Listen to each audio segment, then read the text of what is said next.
Good morning, and let me start by apologizing for arriving in late. I'm a good lesson in the importance of reading the fine print. I read Georgetown, and I stopped there. I went to the campus, and then I discovered that I was in the wrong place. So excuse my being late. I will continue sort of in this pattern of skepticism about a civil society that my predecessor has established. And I will start by giving you an anecdote that to me was very telling about how we really need to rethink what we mean by civil society and how we engage with civil society. There is no doubt that citizens are at the root of democracy. There is no doubt that citizens' participation is what democracy is all about, which is a very different thing from saying civil society is what democracy is all about, at least not civil society in the way it is usually defined, particularly in the West at this particular time. We had good luck with two other, we being the Carnegie Endowment and two other organizations, of having decided last November to hold a conference in April on the role of external actors in promoting change in the Arab world. This was in November. The conference was scheduled for April. We held it in very, very different circumstances from what we had envisaged when we started. And the participants were, other than the usual Western suspects, including all the organizations that support democratic transformation against civil society in the world, and particularly in the Middle East, we had a number of activists from Arab countries that were both those undergoing transitions and not undergoing transition. And in the course of the discussion, one participant, a very well-known scholar from Jordan, but it could have been anybody else in the room, said, civil society has not played any role whatsoever in the uprisings. And everybody around the room agreed with him. And I was the only one to, I was taken aback at the beginning, because you mean civil society has played no role. Here you have tens of thousands of citizens in out in the streets. If this is not a civil society, what is civil society? What they meant is the NGOs that Western countries have painstaking promoting in these countries, building up, that they have been financing, that they have been training, they were not anywhere to be seen. And in that sense, civil society did not play any role. Citizens did, but not the organizations that we created. Now, the question that leads me to is, it's a real question about what are these organizations of civil society on which we have put so much emphasis ever since the fall of the socialist regime in Eastern Europe, that have become such an important component of the so-called toolkit for democracy promotion that Western organizations use, and so on. I'm relying in trying to answer this question on previous studies that I carried out with a colleague of mine, Tom Carruthers, also at the Carnegie Endowment. And that was a study of civil society organization in 4 regions of the world, essentially. We looked at, we traded depth for breadth, essentially, breadth for depth. We looked pretty much across Latin America, Africa. We did not do the Middle East at that point because this was a study carried out in the late 90s, and there was nothing going on in the Middle East at that time. And we looked at some Asian countries. And what we found is that while there had been in all these countries hundreds of NGOs that had been set up in the previous years, very few were surviving. And not only very few were surviving, but there was also a tremendous amount, I would say, of cynicism in this case concerning these NGOs. I was doing some work in, I traveled a lot as part of this. I talked to a lot of people. And I'll give you 2 examples again that to me were quite telling. One, I was talking to the leader of one of the civil society or one of the NGOs in Croatia, and he was probably a good person. The organization was doing, it was a human rights group, was doing the right things and so on. But he said, essentially, what these organizations are really doing is to provide jobs for out-of-work intellectuals. Essentially, this is really, and there was this deepest sense of cynicism about it. I heard the same thing after the fall of Milosevic in Serbia. Civil society representatives in that country say, okay, now it's our turn. We are going to have, 2 years in the limelight. There is going to be money coming in, and then we know very well from previous experience that the money is going to move to the next crisis, to the next countries, and most of the organizations we are setting up are going to disappear. Third example, and then I'll draw the conclusion, so that this was in Azerbaijan.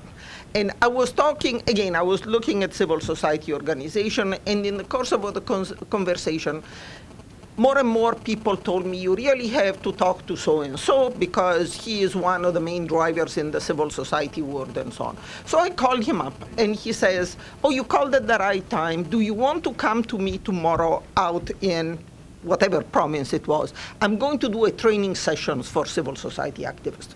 Of course, I said, yes, this is my time.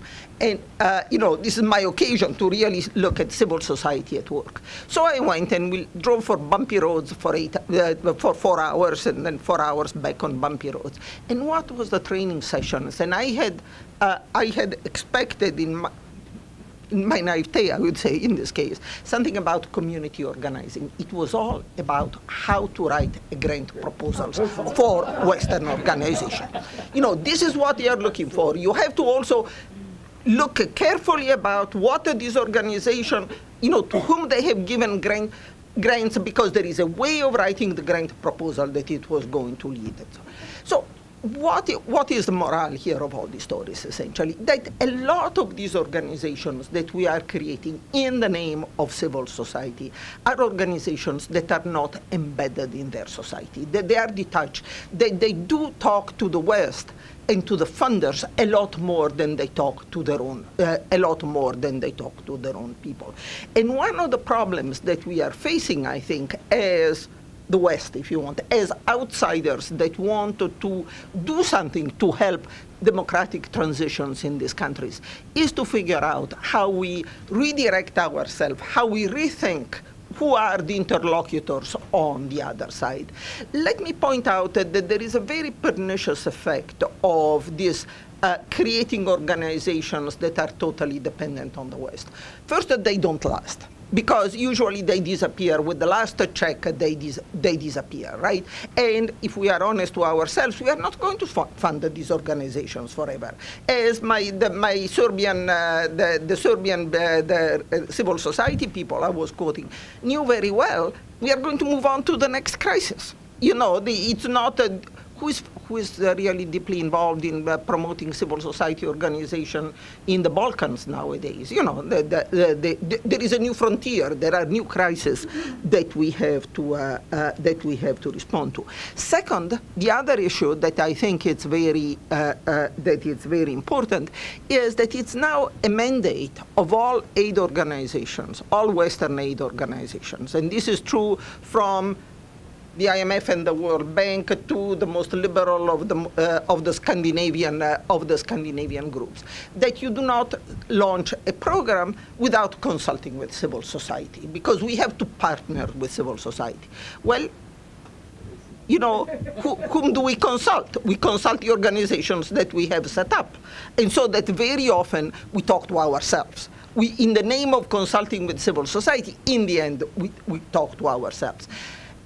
The idea that it's crucial that we talk to civil society is absolutely correct. I fully embrace it. But how do we move from the civil society, which is dependent, which is our creation in some way, to the civil society that it's useful? And that's genuine in a sense. And that is very, very difficult proposition, because the civil society that's created spontaneously, that is genuine, is not necessarily something that we like very much. The idea It's not always democratic. We don't know how democratic it is. Who is the genuine civil society in the Arab world right now? It's not the NGOs, it's the protesters. What do we know about the protesters? Essentially, very, very little. You know, yes, we meet some of them. Carnegie had been holding meetings. I cannot say that we saw the upheavals that happened coming, but we had noticed, and I hope the CIA had also, that there was a lot of protest going on around the Arab world. There were a lot of strikes, there were a lot of youth groups, and we were trying to figure out what was the significant. We met with a lot of people, because that's one of the things we do. We hold meetings, we talk to people, and so on. We don't know very much about them. You know, some of them seem very appealing people. They are very interesting people. Some of them are very determined not to take any money from the West. Some of them are very determined not to form NGOs. One thing that we got very early on in dialogues with Egyptians was, we are not going to form any organizations. Why did they use Facebook and Twitter? They did not want to form organizations, and this was very deliberate, because they knew that they formed the organizations with a structure. The government would find out who they were and put them all in jail, essentially, so that the only solution for them was this networking. There are two cultures here. There are two concepts of civil society that really do not mesh very well at this point. How can the West move? How can the organizations that are trying to help this transition, how can they move from between these different types of organization? How can we move from creating organizations in some ways in our own image? You know, it's not only the military that creates other militaries. We create NGOs that are structured along the lines of the NGOs that function in Western countries in the 21st century, whether or not they have anything to do with a place like Afghanistan, or they have to do with anything else. We have not given sufficient thought. We have not even started, I think, trying to figure out how we really relate to this new civil society.